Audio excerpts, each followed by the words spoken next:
Good afternoon, aviators. This is your pilot, Quentin J. Parker, and we're here at Bozeman Yellowstone International Airport. Today, we're going to hop across the Great Plains of southern Montana to Billings Logan International. Featured in this flight will be scenery by Map Enhancement, usage of Tobii Head Tracking, and Just Flight and Thranda's new Piper Archer III, developed for X-Plane 12. I will not be reviewing any of these items, as I am way late to the game for each of them. Still, I will render an observation or two based on my experience. So, with that out the way, let's remove the tie-downs and stow the chocks and tow bar. I crafted this paint job using Thranda's dynamic livery system and set the registration number as November Papa India Juliet 83. Papa India Juliet for Piper Just Flight, 8 for PA28 181, the 181 portion, and 3 for, well, the third version of the Archer, as opposed to Archer 2. I might go into the image file and punch up the font, maybe add the high wing kills on the cowl. I don't know.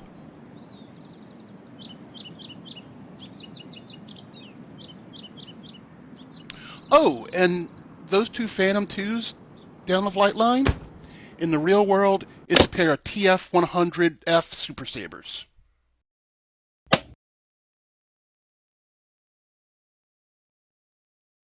That is the Bridger Mountain Range. Attempting to fly direct would take us over Saddle Peak, which rises just over 9,000 feet. And even though we're almost at 4,500 MSL, those mountains are too close, and I don't want to tempt the climb capabilities of the Archer. So we'll be flying the Bobcat 5 departure, 10 miles southeast to the Japer intersection, then east to the Bobcat waypoint, then ride the Victor 86 airway all the way into Billings. All told, should be about 113 nautical miles.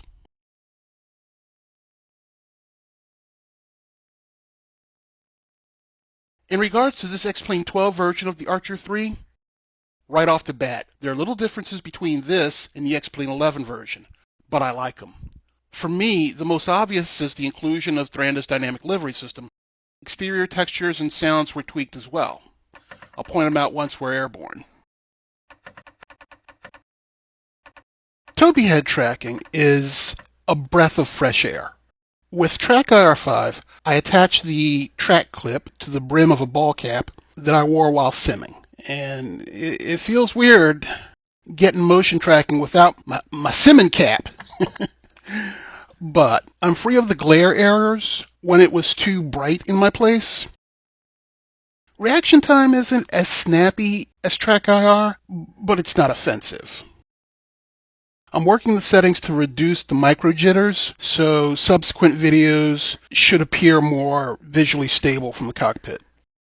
Also, I've disabled eye tracking for now, as it's more distracting than useful, and a little creepy.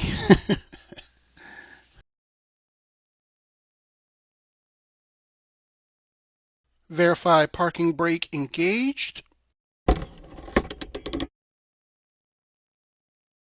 I want to get out of here fast, so this is me getting the latest ATIS with my smartphone.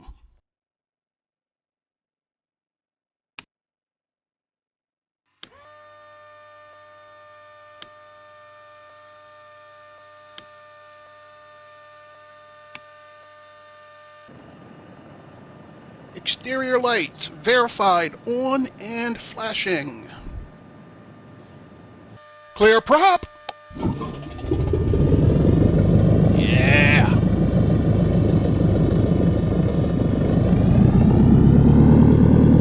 Listen how throaty that sounds. Pretty sure the X-Plane 11 version doesn't have that kind of bass. Even with the headphones plugged in, it still sounds powerful. Fuel quantities, 1200 RPMs, EGT. Oil temps crawling up, but they are moving ever so slightly.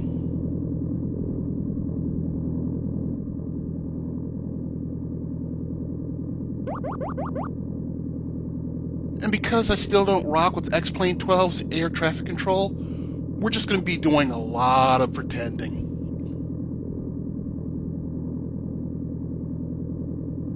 Good afternoon, Bozeman ground. Archer November Papa India Juliet 8-3 at Millionaire with Kilo. Southeast departure VFR. Ground response, blah blah blah. Clear to taxi to runway 12 via Hotel Alpha 6. Hold short of runway 12. I acknowledged. Archer Juliet 8-3. Clear to runway 12 via Hotel Alpha 6. Hold short of runway 12. Archer Juliet 8-3.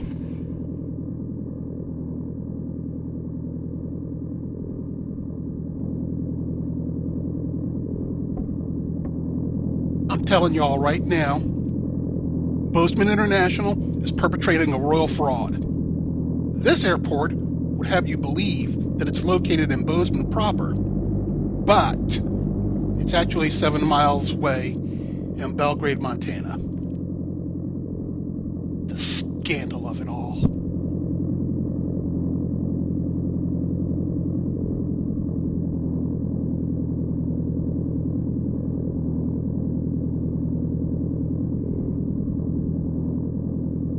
Compare my trusty Reality XP GTN 750 to TDS's GTN XI 750 and see if they're all that different.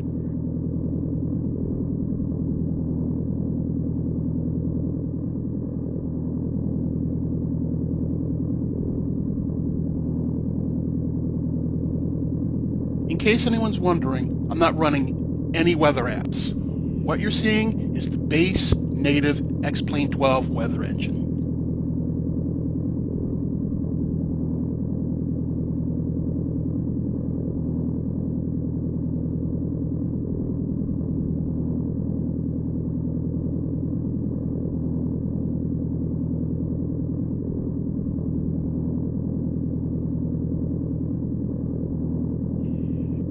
To my left, right after the VOR ground station, there'll be some red and white markers followed by a strip of turf that's parallel to this runway and greener than its surroundings.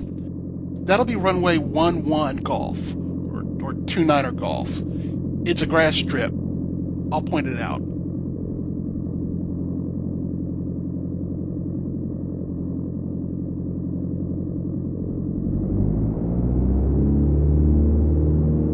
I'm only getting 2200 RPMs at full throttle. Leaning the mixture isn't really helping much.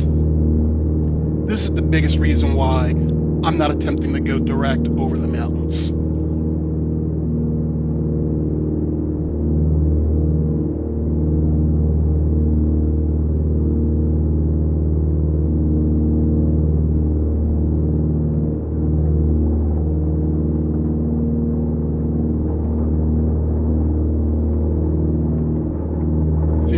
Knots and rotate.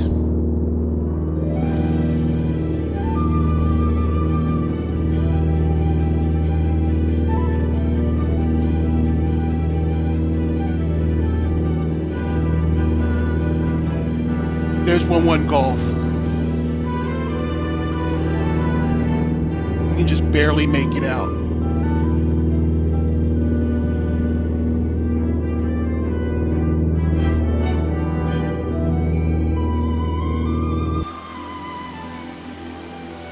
Note that big red tail, baby. That is to honor the U.S. Air Force's 332nd Fighter Group, publicly known as those Tuskegee Airmen.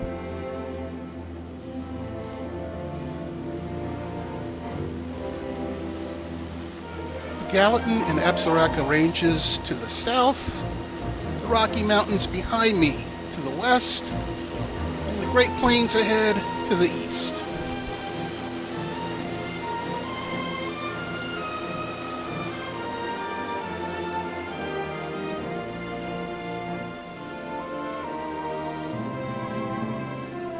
We are over Bozeman Pass. There are 2 historical markers on opposite sides of I-90. One north of the highway for Bozeman Pass, and another opposite on the south side for the Lewis and Clark Trail.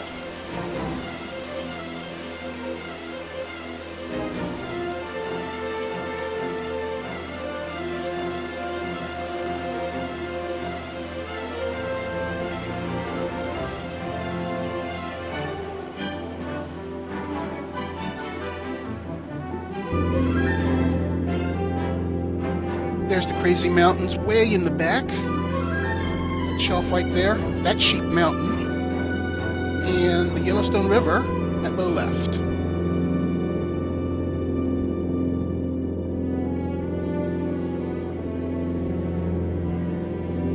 Terrestrial scenery comes courtesy of Map Enhancement. Installation was super easy, something I let run in the background while I was doing other stuff. And I grabbed all the world's regions. After inspecting the presentation of various places I know, I have to wonder if I'll ever buy ortho again, because this scenery solution is great. Looks so good, I'm thinking about renewing my Pilot Edge subscription for a year and just spend it flying all over their western expansion areas.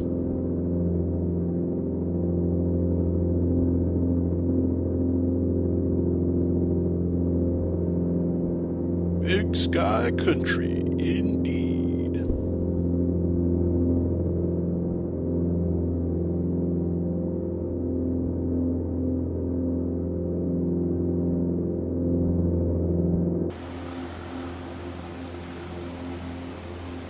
I mentioned this Archer getting an upgrade, and it did. The X-Plane 11 textures are in 4K, while this Archer's textures are 8K. You can really see it in the weathering on the leading edges, contours, propeller blades, and wheel fairings. This is just a beautiful render.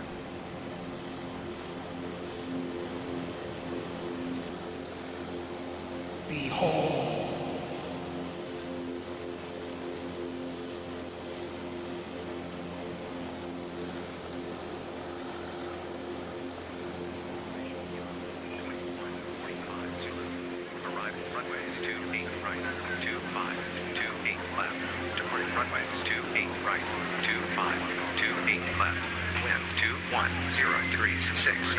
Visibility more than 10 miles.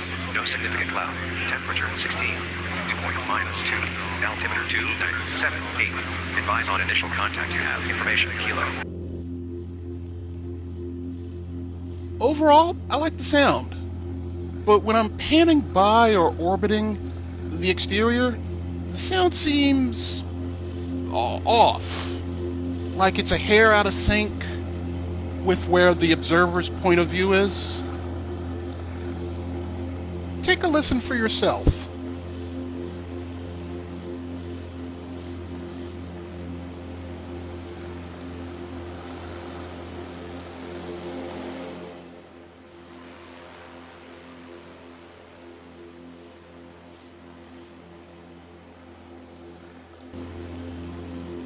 Billings International is a Charlie airport, so I need to establish two-way communications to enter it, meaning I have to be recognized by name by Billings approach. If they don't say my tail number, then I'll break off and loiter outside their airspace until they do, go around their airspace, or divert to another airport. Even though I have this high-definition moving map with the Charlie magenta airspace highlighted, I've chosen East Lake Pond, an unmistakable landmark, to assist in my not busting their airspace. So let's get it started. This is me pretending to dial up Billings approach on 120.5.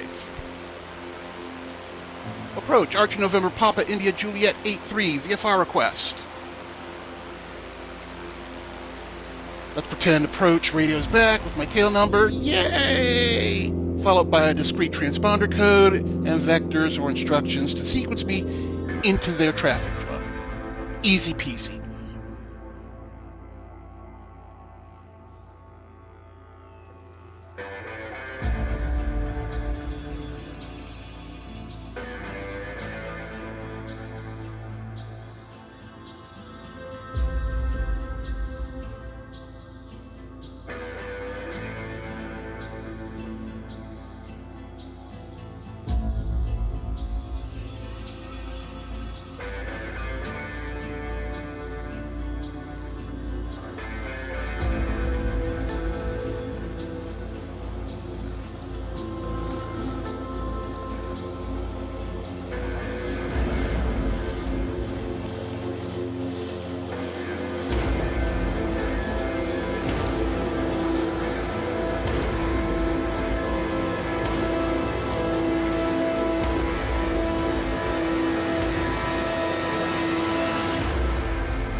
That big body of water, that's East Lake Pond.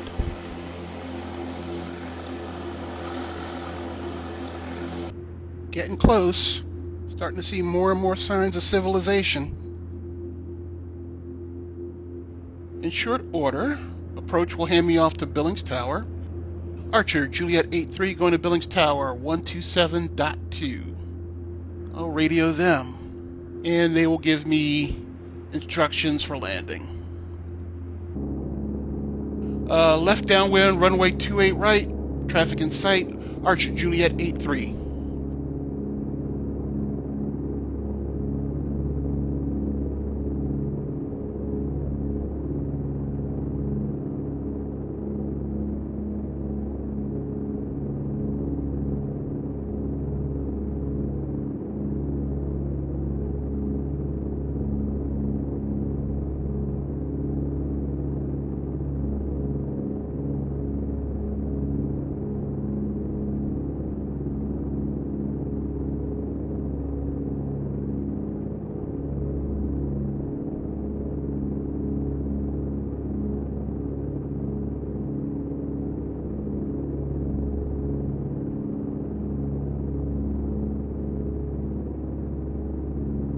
Billings International is situated on a plateau that rises 500 feet above the city.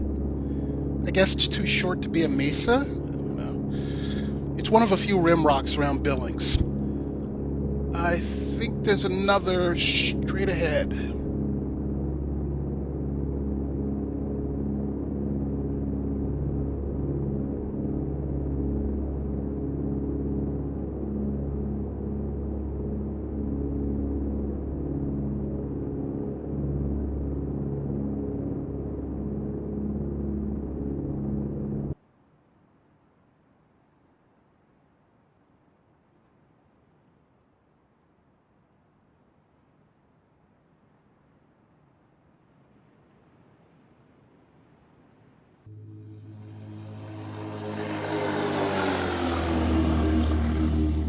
Clear to land, 2A right, Archer, Juliet 83.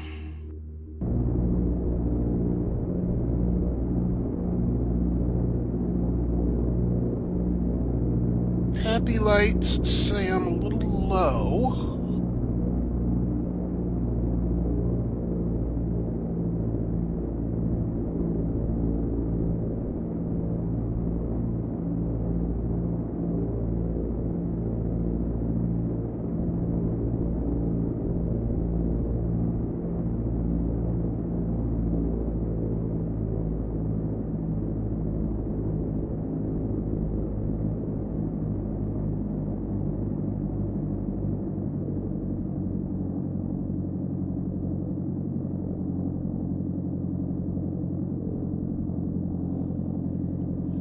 Our exit is the second intersection.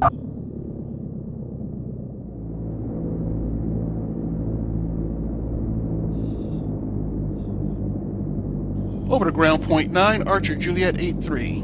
Thank you.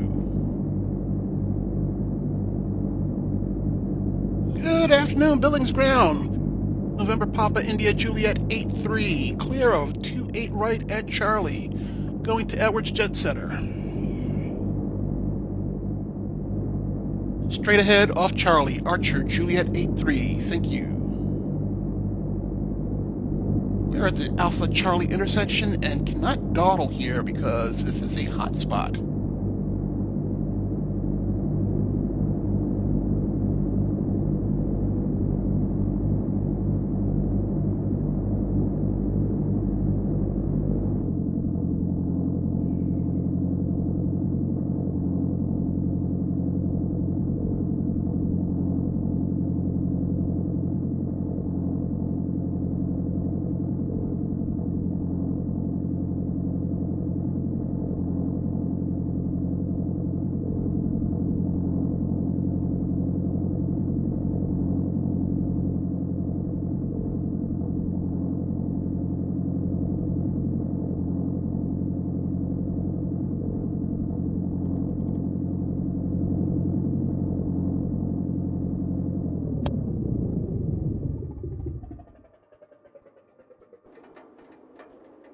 There. That's another thing the X-Plane 11 Archer doesn't have. The sound of cooling engine parts contracting. The only other developer in my hangar that does this is TorqueSim. Montana, the fourth largest state. Ask me how I know that. Okay, story time. About 15 years ago, in late November, I'm driving from Spokane to Philadelphia. I've been driving all day, and it's late when I get into Montana. So I park somewhere outside, mummify myself with 2 comforters, lean back my seat, and go to sleep. But, like I said, it's late November in Montana. I got jolted awake by temperatures dropping well below freezing. The hell was I thinking? Anyway, I was actually refreshed by the little nap I took, so I got back on the road. Now, to give you an idea of how little I knew about the Treasure State, as God is my witness, my dumbass thought Bozeman was a bigger city than Billings. So, I really wasn't prepared for the hundreds of miles that lay ahead of me. Anyway, morning comes and I've been doing 90 the whole time. I can't remember how long I was in Montana, but it just felt like a whole day. 24 grueling hours of racing towards a distant horizon that I swear was moving away from me. At some point, I think highway hypnosis crept in, and coupled with the near-death experience of just a few hours ago, I had this momentary but highly plausible notion that the state of Montana, having failed to kill me, went full Twilight Zone and wanted to drive me mad by trapping me on an I-90 Mobius strip, and thus never leaving Montana. I started screaming, "I'm in hell! I'm in hell!" And then I hit the Wyoming border, snapped out of it, and was like, okay, cool, never mind. Midvale School for the Gifted, I swear. I really enjoyed this flight, not just, how it looked. X-Plane 12 is getting better with every upgrade, and I'm here for it.